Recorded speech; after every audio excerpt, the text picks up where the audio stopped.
What would a win against the Kansas City Chiefs mean for the Buffalo Bills? An injury update and my 5 predictions for Sunday are coming your way today on Locked On Bills.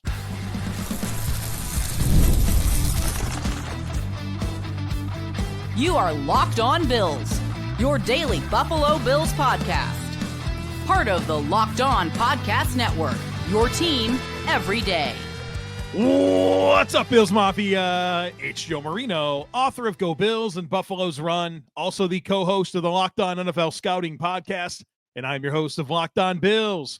Want to thank you for making Locked On Bills your first listen every day, and a big welcome and shout out to our everydayers. You know who you are. Those of you who never miss a single episode, I appreciate y'all being here very, very much. I'd also like to invite you to subscribe or follow for free on YouTube or wherever you listen to podcasts. We're part of the Locked On Podcast Network, your team every day. Today's episode is brought to you by FanDuel.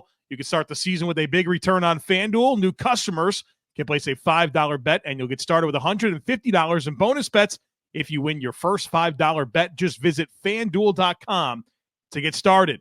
Folks, welcome in.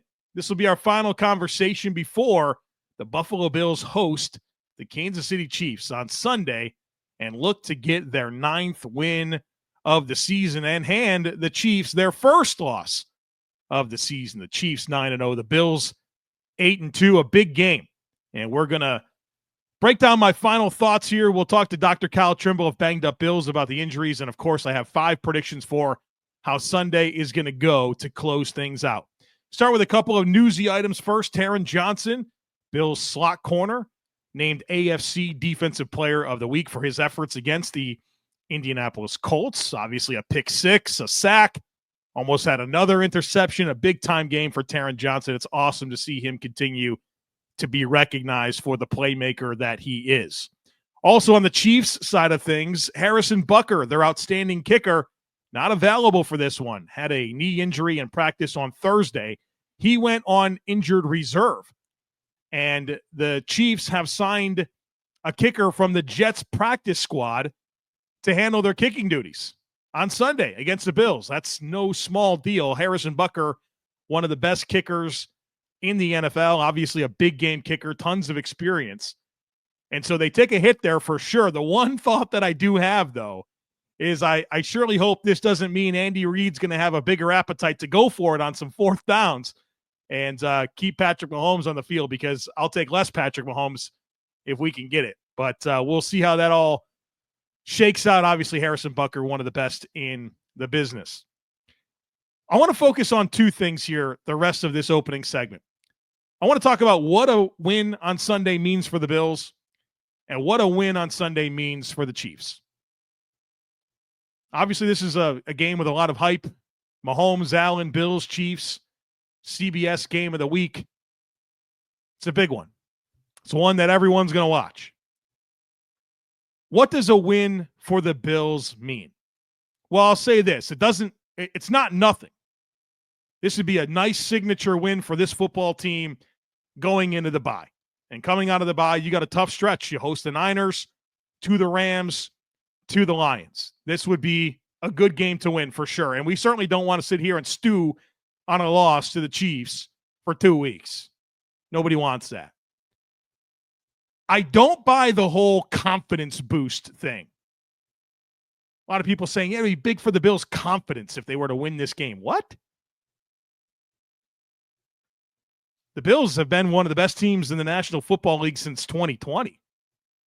They've beaten plenty of good teams. They're one of only 2 teams in the league to have won at least one playoff game in each of the last 4 seasons.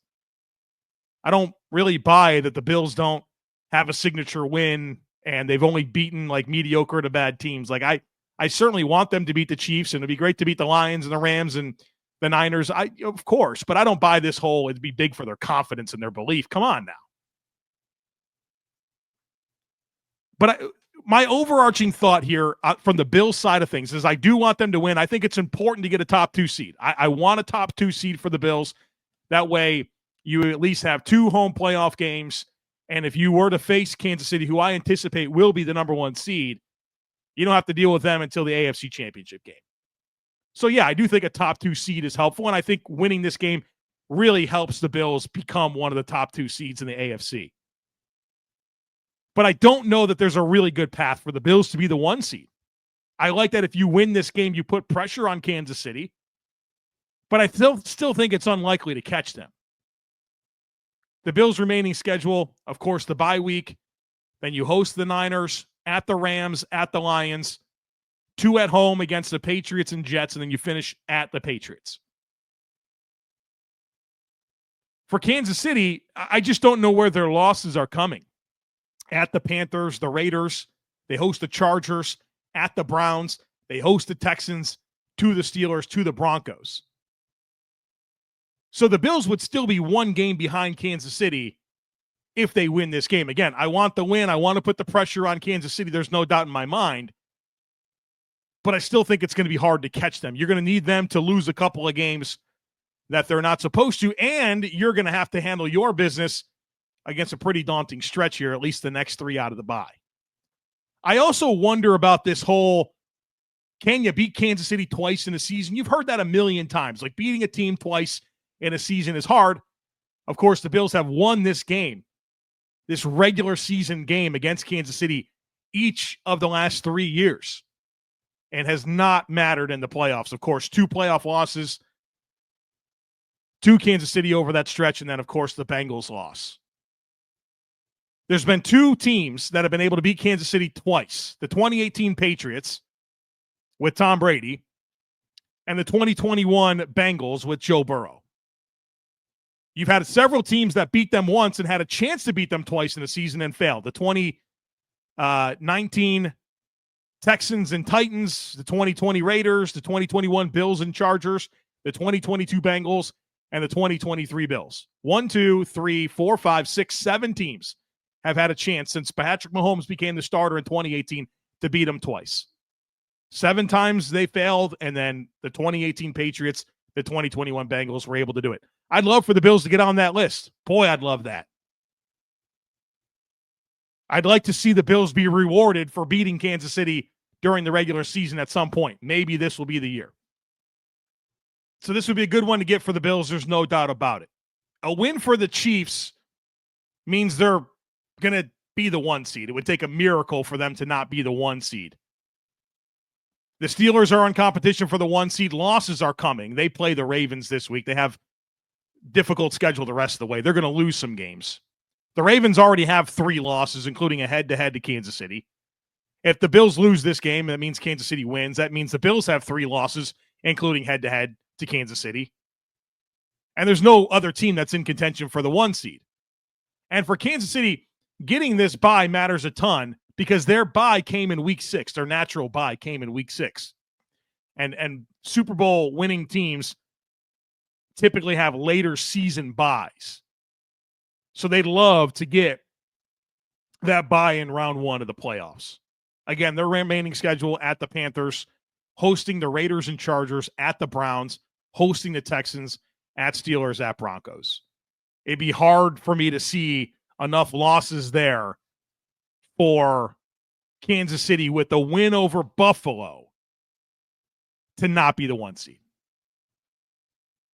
But obviously the Bills have a great opportunity to hand them their first loss of the season, get a signature win going into the bye, and put the stress on Kansas City to handle their business if they want that very important bye here to open up the playoffs. A lot at stake, obviously. And obviously the injuries are going to matter a ton in this game. The Bills without Keon Coleman, the Bills without Dalton Kincaid. We'll talk to Dr. Kyle Trimble on the other side of it. Obviously a lot to get into with Matt Milano's return, with Amari Cooper and Spencer Brown being questionable. We'll get into all of that, folks. Be sure to stick with me. With big wireless providers, what you see is never what you get. Somewhere between the store and your first month's bill, the price you thought you were paying magically skyrockets. With Mint Mobile, you're never going to have to worry about gotchas ever again. When Mint Mobile says $15 a month when you purchase a 3-month plan, they mean it. Say bye-bye to overpriced wireless plans, jaw-dropping monthly bills, and unexpected overages. Mint Mobile is here to rescue you with premium wireless plans starting at $15 a month. All plans come with high-speed data and unlimited talk and text delivered on the nation's largest 5G network. Use your phone with any Mint Mobile plan and bring your number along with all your existing contacts. Ditch overpriced wireless with Mint Mobile and get 3 months of premium wireless service for $15 a month. To get this new customer offer and your new 3-month premium wireless plan for just $15 a month, go to mintmobile.com/LockedOnNFL. That's mintmobile.com/LockedOnNFL. Cut your wireless bill to $15 a month at mintmobile.com/LockedOnNFL. $45 upfront payment required, equivalent to $15 a month. New customers on first 3-month plan only. Speed slower above 40 gigabytes on unlimited plan. Additional taxes, fees, and restrictions apply. See Mint Mobile for details. Get ready to tackle the NFL action with FanDuel, America's #1 sportsbook, because right now, new customers can bet $5 and get $150 in bonus bets if you win. The FanDuel Sportsbook app gives you everything you need to place live bets on the NFL all in one place. So when you get a hunch in the middle of the game, you can check out the latest stats, view live play-by-play, and so much more on the same page where you place your bets.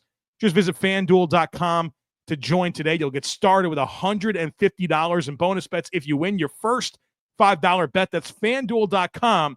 Never waste a hunch and make every moment more with FanDuel, an official sportsbook partner of the NFL. I'm joined now by Kyle Trimble. He's a doctor of physical therapy. He runs BangedUpBills.com. You can follow him on Twitter at BangedUpBills. He joins us each week to get ready for the upcoming game from an injury perspective, and we got some stuff to dive into here. Dr. Kyle Trimble, a couple of players with a questionable designation. I want to start with Amari Cooper, the wide receiver, practiced all week in a limited capacity. Designation is questionable. We know it's the wrist. He had some comments to reporters this week that sounds like he's hopeful to play, but if he does play, it'll be with a cast on, and I'm no expert, but playing receiver with a cast on doesn't sound great. What do you have for us on Amari Cooper? You're right. It doesn't sound great. I don't really have any great examples of how guys are playing with casts on. I haven't found anything that showed that, X receiver, got 100 yards and 2 touchdowns with a cast on, or, we've seen them play with some type of tape over the area. They said he's going to play with the cast. The big thing was, could he catch balls with the cast on? And it seems like he's been getting better as that's been going on. So the first week he suffered the wrist injury. He didn't play, though he was out catching light passes. And then the same thing went last week. And then we saw him catching passes from the jugs machine. And then they said that he was catching passes from Josh Allen this week. So that's a good indicator. He said he's pretty hopeful to play. He would be a great addition if he could play this week. I don't see why he couldn't play at this point, especially if he's catching passes from Josh Allen, and they said it's a pain thing. Going back to what I said last week, I had said it was a TFCC or a potential for that there. Triangular fibrocartilage complex. This is really just a area next to, like, if you take your pinky and you go down below where the hand meets the wrist, there's that cartilage on the area. It helps connect the ulna to the wrist. It's a shock absorber, and it just acts as a connector for the wrist. And you can have clicking, popping, pain. And the fact that they keep talking about pain as this primary limitator they've mentioned this past 2 weeks, that's why I think it kind of is at this point. And it's something that they want to immobilize, try to get things healed up, and then they'll have the bye to help heal up further. And that's something he can get addressed in the offseason if it needs surgery. But the literature had said that you can cast it up for a few weeks and then get it back out there and still have good return on performance. So if he doesn't play, maybe they're looking at the long game, but I can see him getting back out there and at least trying to, be a nice decoy if he doesn't get hugely involved in the passing game. Yeah, and I know the bye week next week probably influences a lot of these decisions, but let me ask you this about Amari Cooper. Based on what you think is going on, can it get worse? Is there a concern that this actually could get worse with him playing? Probably not with the cast, because you're really limiting the mobility in there. If he went out with the cast on and continued playing through it and not take any breaks, he probably could make it more of a chronic thing, and then make it more difficult to deal with later on. So I think at this point there have been the smart rehab protocol with any potential corticosteroid shots, rest, PT. So he's probably good at this point to say, hey, you're going to be kind of just maintaining. You need maintenance throughout the rest of the season. So I don't anticipate this thing getting a whole lot worse, though I'm sure they're not going to expose him to any undue stresses that, could make it worse, than he's out for a longer duration. The other guy to pay attention to this week is right tackle Spencer Brown. Ankle injury, injured his ankle during the Colts game, winds up eventually coming back in and finishing.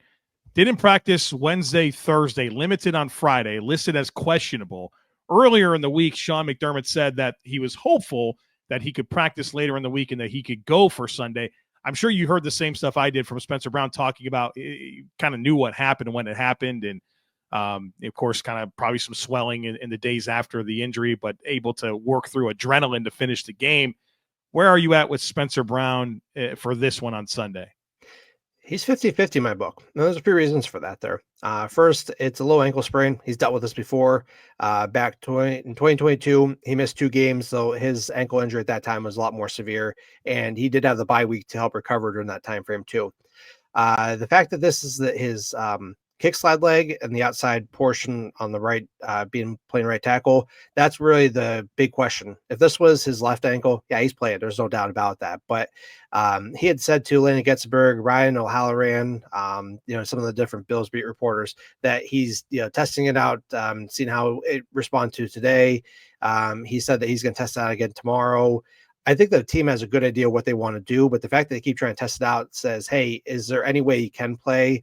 And we haven't seen him do any really movements other than some light jogging, and that right ankle was braced up, taped. He didn't look like he was immobile where he couldn't do stuff. I mean, he was just doing generalized stretching, but it really comes down to, can he do the activities he needs to do to play right tackle? Can he move laterally? Can he kick step back? Can he plant on that leg without either causing too much pain or where he's not necessarily rolling the ankle, but if he's going to compensate through the knee or the hip any other way there? And you're going to look at, okay, if he doesn't go, Ryan Vandermark plays. And then is Ryan Vandermark healthy at the same level of injured Spencer Brown? And that's something the coaching staff knows more, obviously, than we do. So it's only a true questionable whether he can do the stuff or not. If he plays, okay, great. That's awesome. If he doesn't, I won't be surprised. Yeah, and a lot different jogging compared to kick stepping and redirecting when George Karlaftis is trying to run through your face. So hopefully things can trend up there, but obviously doesn't feel like one you'd want to force if he wasn't able to go. And we'll see what Ryan Vandermark can do if he has to play. 2 players ruled out for the Bills in this game. Well, I guess technically 3, but really 2. Keon Coleman, the wrist deal. We'll learn more about that, of course, after the bye. The good news is that he hasn't been placed on IR, but I think there's a lot more to learn. And obviously a lot of time here for him to heal up. He won't play on Sunday. Neither will Dalton Kincaid. Pretty disappointing because the Chiefs are giving up a lot of production to tight ends. You'd love to have Dalton Kincaid available in this game, but he's got a knee injury. And I'm really curious for your thoughts on this one because I see a lot of speculation out there. He's ruled out, but I think that we know he's not going to play Sunday. But what do you think he's dealing with? And is this something that's going to linger beyond, this game? Based on the video, he tried diving for that wide open pass from Josh Allen late in the first quarter. It was like 16 seconds left. He landed pretty hard on that left knee and he popped right back up, not really thinking anything of it. And then he tried playing one snap, I think early in the second quarter, and realized something wasn't right, went into the medical tent, came back out with a brace, tested out a little bit more, left early to the locker room, played another, I think 1 or 2 snaps in the third quarter and just realized it wasn't happening. He had told Alex Brasky of the Batavia Daily News that he couldn't protect himself. By video, the way he hit, it looked like a PCL sprain. That's basically where the tibia is driven backwards due to the direct contact in the ground. The femur shifts over. This is the opposite of the ACL, and thankfully the PCL is a little bit tougher, better blood supply, and much less of an issue. But that's also why he returned back with a brace, a hinge brace on. So he just probably felt some instability in the knee when he was trying to slow down. You could see that on video when he did return with the brace, that he was trying to slow down and it was almost like the leg kind of caught. And that forced me, well, not forced, but I went back and looked at the film from when Gabe Davis did this last year. Very similar presentation. He landed on his knee. He tried playing through it and the knee was kind of catching. So as soon as I saw that, the comparables, I'm like, this is pretty much what it is. The Bills have been pretty good at managing this. The fact that he's able to return says it's a pretty mild one.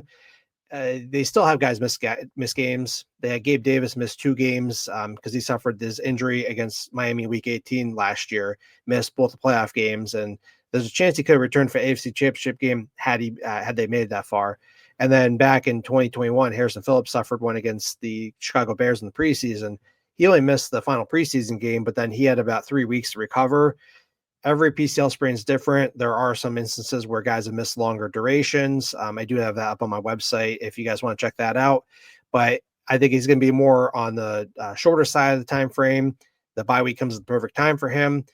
And I expect him to play against San Francisco unless he does more do not participates. But, it's looking trending toward the right direction. And then regards back to what you said about lingering, yeah, it can linger. It's not going to be 100% healthy by the time he returns, but comes back with a hinged knee brace. He's moving around pretty well. He can play through it, and we've seen these guys still be pretty effective throughout the rest of the season. Worth noting, Reggie Gilliam, after missing 2 games in a row, has practiced in full all week and has no designation. So they'll get Reggie Gilliam, the fullback this week. The fullback back this week. There you go. That's hard to say. But I do want to talk about a guy that's on the way back. It's Mr. Matt Milano, 58. They opened his practice window, and I'll be honest with you. I knew this was coming, but I didn't expect it this week, to open it up, and then, of course, the bye week. What are your thoughts on the timing, where Milano's at, anything that you've seen, and just kind of the path forward here? I was a little surprised, too, that they opened him up this week, only because I thought they would wait till after the bye. I mean, you want to get as much practice time with the team as you can.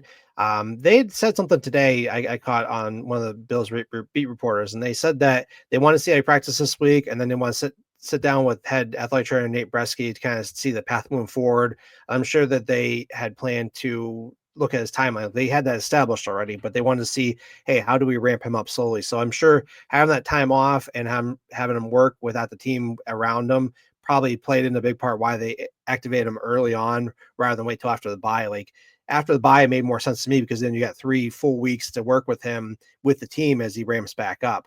So they have their decision. It's a solid decision. He was 3 months out at this point. We did see Daquan Jones, who returned back from a pectoral injury last year, return after 3 months, and then he had to work his way back in. So factoring in Matt Milano's right knee injury, that plays a big part in this here too, because we did see him moving around. I did post something up on my timeline that he looks a lot better from his first practice in July to now. There's still some slight hitches. I got to give credit to Eric Turner of Cover One. He noted something in one of Sakapacho's videos. There's a little still issue with slowing down, but it's looking a lot better than in July. So I know the knee is probably a big portion of how they get him ramped back up. And I'm less concerned about the bicep only because he has the hinge brace. That's going to limit the full extension, which will cause that stuff in the first place.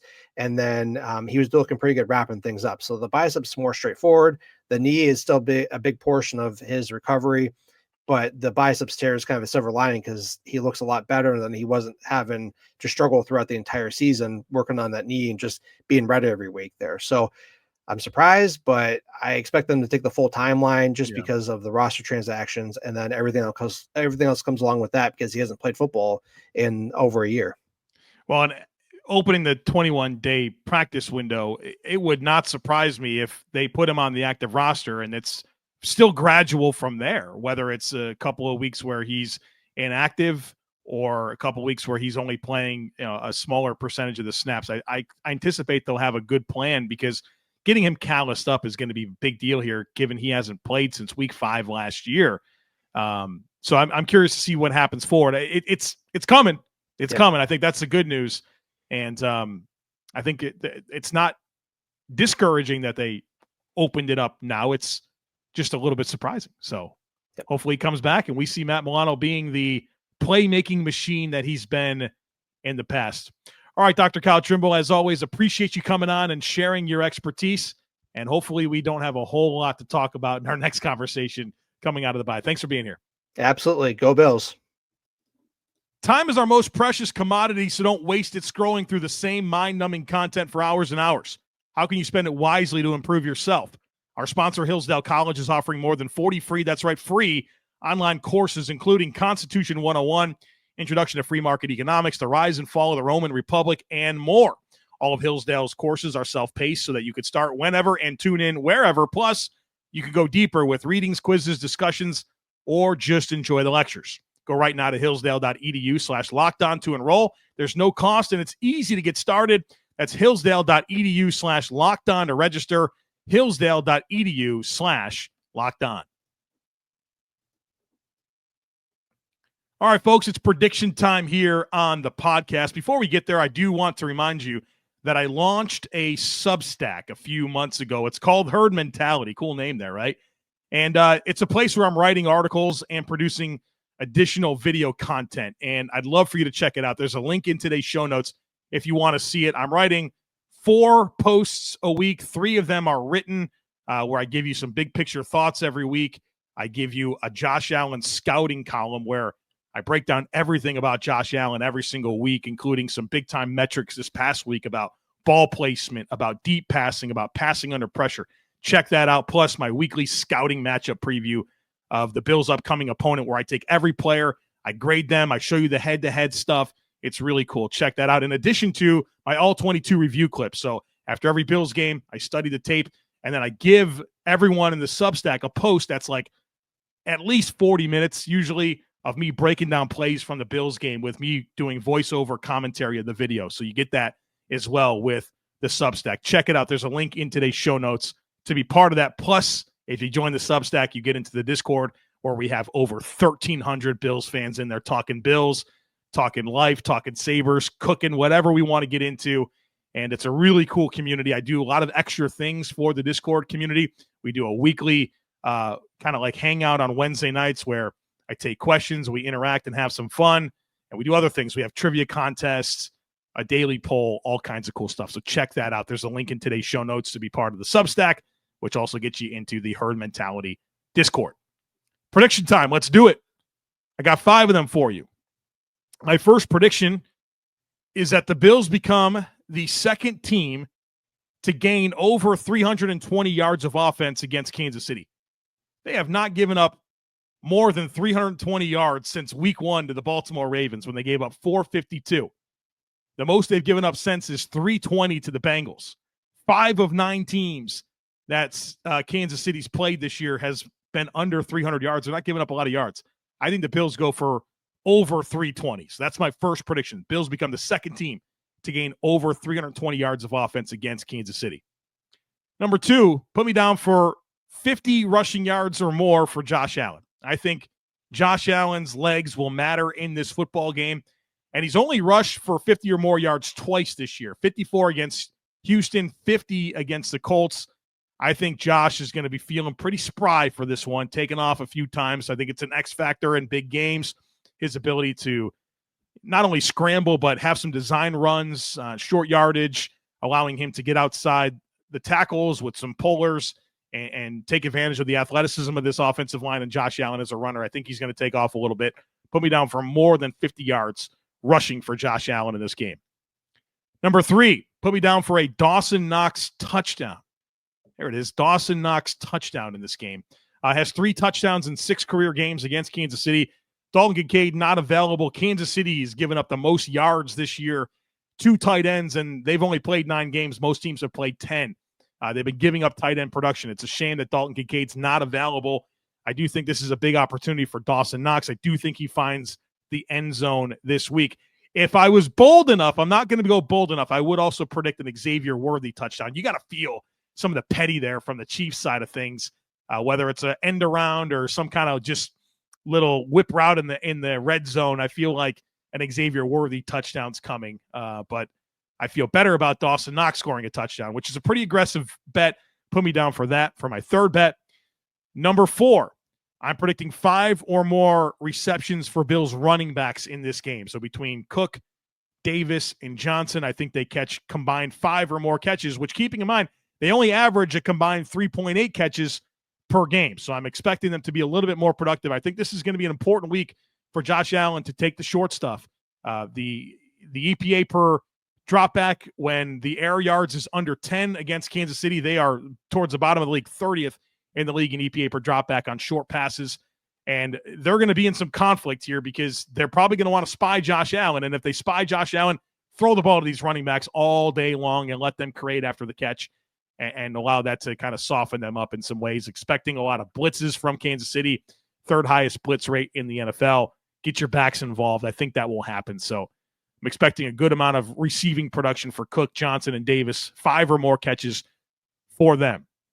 And then lastly, do I think the Bills win this game, or do they fall to 8-3? Put me down for a Bills win. Obviously, a lot of respect for Kansas City, and I certainly think there's a good chance they win the game. I just feel the Bills in this one. The reason why, well, I think Kansas City's due for a loss. That's part of it. And I think the Bills defensively are just in such a better position than they were when they played Kansas City in the playoffs with no Terrell Bernard, with no Christian Benford, Rasul Douglas playing injured, A.J. Klein starting at middle linebacker. I just feel like this defense, no Von Miller, obviously. I feel like this defense is in such a better spot to be competitive in this game, to slow them down a little bit. And obviously the Chiefs were able to run the ball pretty well against the Bills in that game, and they couldn't get stops. I think the Bills are in a better position on defense. I like that the Bills are at home in this game, and I think that Josh Allen against Kansas City kind of brings out the best in him. The Bills, any losses that they've had to Kansas City are so far from being a result of Josh Allen not showing up, right? Josh Allen always shows up against Kansas City. He plays some of his best football. So a better defensive effort, a Josh Allen that always shows up against Kansas City. In Buffalo, you've got a Kansas City offense that I still think is still trying to find itself, has been efficient but not very explosive. You got a Kansas City defense that's doing a lot to create pressure but not getting a lot of pressure. They got a question at one of their corner spots. I just feel the Bills in this one. And I could be wrong, but I'd love a victory Monday against the Chiefs so we can celebrate it for 2 weeks during the bye. And if not, the Bills will fall to 8-3. And obviously, they are still in a great position to be a top 2 seed in the conference and achieve everything that we want them to achieve this year. But I just kind of feel the Bills in this one. I'm not expecting a ton of points. I think that's what's kind of lost in this rivalry, is that the last several games have been both teams in the mid 20s or low 20s. I don't know that you're going to see like a track meet 41-38 type game. I think this is probably maybe at most like 27-24. I think it'll be that type of game. The possessions are going to matter. You want every drive to end in a kick, whether it's a punt, field goal, or an extra point. Take care of the ball. But I don't know. Feel pretty good about the Bills' chances to win this one for all the reasons that I just said. And with that, folks, the hay is in the barn. We've done all we can here on this podcast to get ready for this game. Only thing that's left to do is for the Bills to go out and win it and get that 9th win of the season and allow us to have a really fun stretch during the bye week.